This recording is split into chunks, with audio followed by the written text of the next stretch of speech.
আজকে মেয়েরা বিয়ে করে না কেন? একটা ছেলে 8টা থেকে 10টা মেয়ের সঙ্গে রিলেশনশিপ রাখে, প্রেম ভালোবাসা চালিয়ে যায়। আর এই যুগে তো প্রেম ভালোবাসা চালাতে তো অসুবিধা নেই। আজকে মোবাইলে ঘরের কোণে থেকে চ্যাট করছে, সেখান থেকে পর্নোগ্রাফি দেখছে। আন্দোলের মাটি থেকে কোনো ছেলে, কোনো যুবতী মেয়ে ইচ্ছা করলে আমেরিকার কোনো ছেলে মেয়ের সঙ্গে প্রেম ভালোবাসা করতে পারবে। আপনি জানেন না, আজকে পর্নোগ্রাফি যেই ঘরের জানালাতে, ঘরের ভিতরে বসে বসে যুবক যুবতীরা রাত্রি 2-2-2:30টার সময় পর্নোগ্রাফি দেখে। বুঝলাম না পর্নোগ্রাফি কি? উলঙ্গ ছবি আজকে দেখতে আছেন। ফেসবুকটা তো চালার মতো আমাদের মতো শক্তি নেই, কিন্তু দেখতে হয় বাধ্য হয়ে। যেই পর্নোগ্রাফি, ভালো করে শুনে রাখুন ইতিহাসটা, 1890 থেকে 96 সালের মধ্যে আমেরিকা হচ্ছে তার খলনায়ক। আমেরিকার মধ্যে একটা শহর আছে লস অ্যাঞ্জেলস। কি নাম বললাম? Los Angeles. এই লস অ্যাঞ্জেলস এটা হচ্ছে পর্নোগ্রাফির কি স্বর্গরাজ্য। এখান থেকে 1890 থেকে 96 সালের ভিতরে ব্লু ফিল্ম প্রথম চালু হয়। 7 মিনিটের একটা ভিডিও সারা বিশ্বে ডিসপ্লে করে দেওয়া হয়।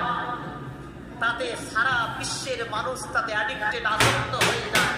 ভারতবর্ষের মাটিতে 70% স্কুল কলেজের ছেলেরা আজকে ব্লু ফিল্মে আসক্ত। মাদ্রাসার ছেলেরা 50% আসক্ত। গ্রামের সমস্ত কি যুবক যুবতী যারা তারা আছে, মোবাইলে সেই ব্লু ফিল্মে তারা আসক্ত। এই জালসা করে আপনি কোন জায়গাতে নিয়ে যাবেন? নারে তাপে এই ব্লু ফিল্মে, এই পর্নোগ্রাফিতে, মোবাইলে যেটা ফেসবুক, একটা অ্যাপসই আছে কি পর্নোগ্রাফি। যারা জানে তারা রাত্রি 2টোর সময় জানালা কবাট বন্ধ করে স্ত্রীটাকে বাইরে বের করে পুরুষটাকে সেইগুলো দেখে। নাউজুবিল্লাহি মিন যালিক। এই সমস্ত স্ত্রীর পেট থেকে কি বাচ্চা হতে পারে? আপনারা মোবাইলে দেখছেন না যে এমন একটা বাচ্চা তৈরি হয়েছে যে খুব ঠান্ডা বাঁদরের মতো, মাথাটা ছোট্ট, চোখগুলো এত বড়, এদিক নিচে ধর নেই, মাথা নেই, আজীব ধরনের চেহারা নিয়ে অটিস্টিক তৈরি হবে, হাবাগোবা তৈরি হবে, অ্যাবনরমাল তৈরি হবে, ন্যাংরা লুল্লা তৈরি হবে। কারণ আমি সমস্ত চোখে, আমি সমস্ত অন্তর থেকে বিল্লি করে দিয়েছি পর্নোগ্রাফিতে তৈরি করে। সাবধান, প্লিজ বি অ্যালার্ট। প্রত্যেকটা মানুষ, যুবক যুবতী সাবধান। আজকে আমি কোন জায়গা থেকে ফেলে দিয়েছি আজকে জগৎকে। তাতে আমেরিকা বছরে কত টাকা ইনকাম করে? একটা পর্নোগ্রাফি ছেড়ে দিতে পারলে কত টাকা? কত? 97 বিলিয়ন। 97 বিলিয়ন টাকা। 97 বিলিয়ন মানে বছরে 97 বিলিয়ন টাকা ইনকাম করে এই পর্নোগ্রাফির বাদলাতে। 850 কোটি মানুষের মাঝে ছেড়ে দিয়ে আমার যুবতী মেয়ে দেখছে, স্কুল কলেজে পড়ে, আমার স্ত্রী দেখছে, স্বামী স্ত্রী মিলে দেখছে, আমার ছেলে মেয়ে দেখছে, শুধু দেখা যায় এত টাকা ইনকাম করে। আর 1 বিলিয়ন সমান কত? 100 কোটি। কত? 1 বিলিয়ন সমান 100 কোটি। 100 কোটি টাকা। তাহলে 97 যদি 97,000 মিলিয়ন কোটি টাকা হয়, তাহলে কত টাকা ঘরের কোণে বসে থেকে থেকে ইনকাম করছে? আমার আপনার মাথা থেকে ইনকাম করে নিচ্ছে। আপনি যখনই টাকা রিচার্জ করতে যাচ্ছেন, পূর্ণ টাকা কি রিচার্জ হয়? সঙ্গে সঙ্গে ভর্তি ভর্তি অত টাকা আপনার পকেট থেকে চলে গেল। কিন্তু হাজরাতে দোপাইয়া ইনসান কিছু বুঝা না ওরই পিছনে। আজকে মোবাইল খালি হলে 1 সেকেন্ড নয়, দরকার হলে কাউরি পকেট থেকে চুরি করে মোবাইলটা রিচার্জ করতে, তাই না? সাবধানে গোলাম বেড়ে গেছে।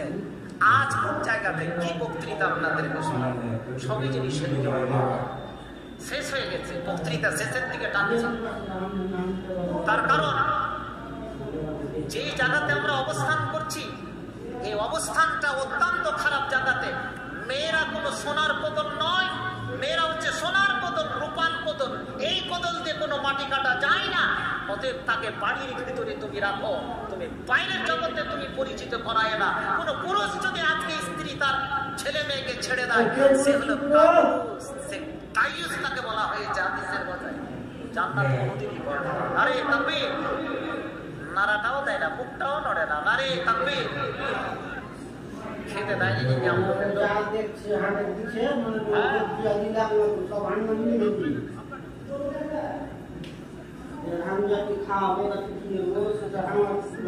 ছেড়ে দিচ্ছি।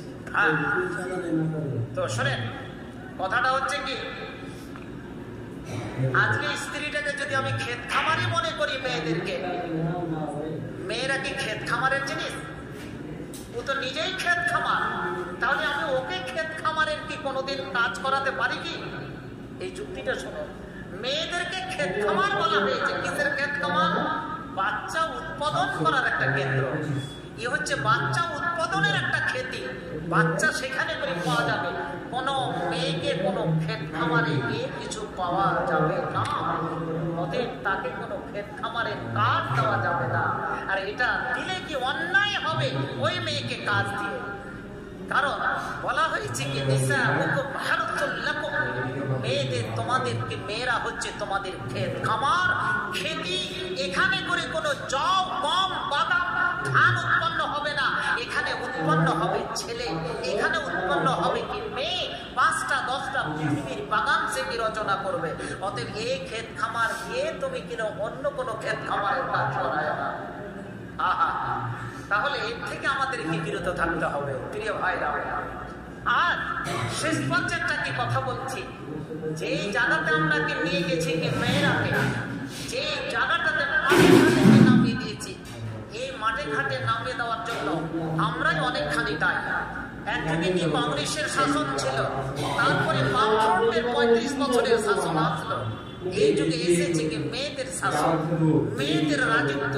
প্রতি মাসে মাস গেলে বিনা পরিশ্রমে একটা কলসে ঢুকে যায়, কোনো পাত্রে জানতে পারে না। লক্ষ্মী ভান্ডার ঢুকে না, কেউ জানতে পারে না। হঠাৎ দেখতে পায় অ্যাকাউন্টে দেখা যায় 500 টাকা ঢুকে গেছে। মেয়েরা সেদিন পুরুষকে কোনো দায়িত্ব মনে করে না, চলে যায় তালসুরের বাজারে, চলে যায় কোনো শপিং মহলে, লাইফ স্টাইলে সানন্দায়।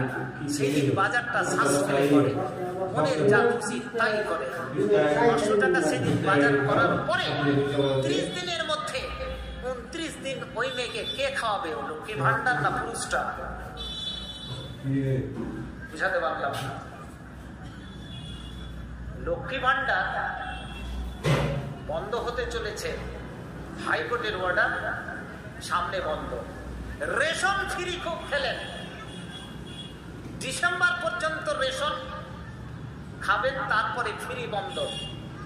একটা যুবক যুবতীকে যদি ফ্রি খাওয়ানো হয়, তারপরে যখন বন্ধ হয়ে যায়, তখন পরিবারটার অবস্থা কি হতে পারে? কি হতে পারে ভালো না, বুঝার চেষ্টা করুন। ভেনেজুয়েলা বলে একটা দেশ আছে, সবচেয়ে ধনী জায়গাতে ছিল, ও এখন পথে ভিখারি হয়ে গেছে। এমন যুবক যুবতী যদি অসুখ পড়ত, পড়াশোনা পর্যন্ত গভর্নমেন্ট সহযোগিতা করেছে, বয়ফ্রেন্ড গার্লফ্রেন্ডের সহযোগিতা করেছে। ও বেটা এখন গরিব হয়ে গেছে, কিছু নাই, খেতে পায় না, সারা বিশ্বের কাছে হাত পাতিয়েছে।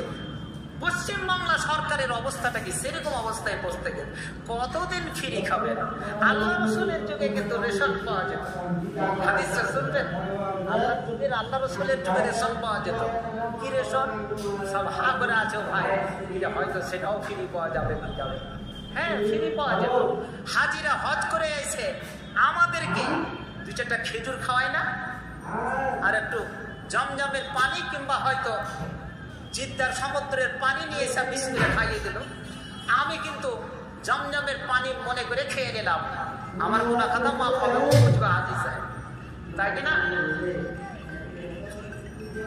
আল্লাহ রসুলের যুগে রেশন পাওয়া যেত 7টা করে খেজুর, কটা?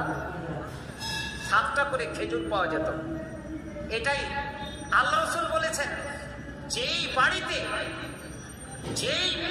যদি পানি আর খেজুর থাকে, সেই বাড়িতে কোনোদিন ক্ষুধার্ত ভুকা থাকবে না। তাহলে 7টা করে খেজুর যদি পাওয়া যায়, আর আবে জমজম যদি পাওয়া যায়, জমজমের জল, ওই মানুষটা ক্ষুধা থাকবে? আবু হুরায়রা হাদিসটা বর্ণনা করছেন, প্রত্যেকটা মানুষকে কতটি খেজুর দিত 7টা। উনি আমাকেও বলছেন ফরাতানি, আমাকেও দিলেন সাবা তামারাত, আমাকেও কিন্তু 7টা খেজুর দিলেন। তার মধ্যে একটা খেজুর এত শোকা শোকা ছিল যে আমি ওটাকে চাবাতাম, মনে হচ্ছে অত্যন্ত কঠিন, তাও ক্ষুধার তাড়নায় সেটাকেও আমি খেয়ে নিলাম। হাদিসের সবচেয়ে বেশি হাদিস বর্ণনা করেছেন যেই লোকটা খেতে পেত না, মসজিদে নববীর চাবুত্রাতে পড়ে থাকতো, সাহাবীরা সময়তে নামাজ পড়তে গিয়ে ফুটবলের মতো ওই সাহাবীকে পায়ে পা চাপিয়ে দিত। তার নাম কি জানেন? আবু হুরায়রা। কি বললাম?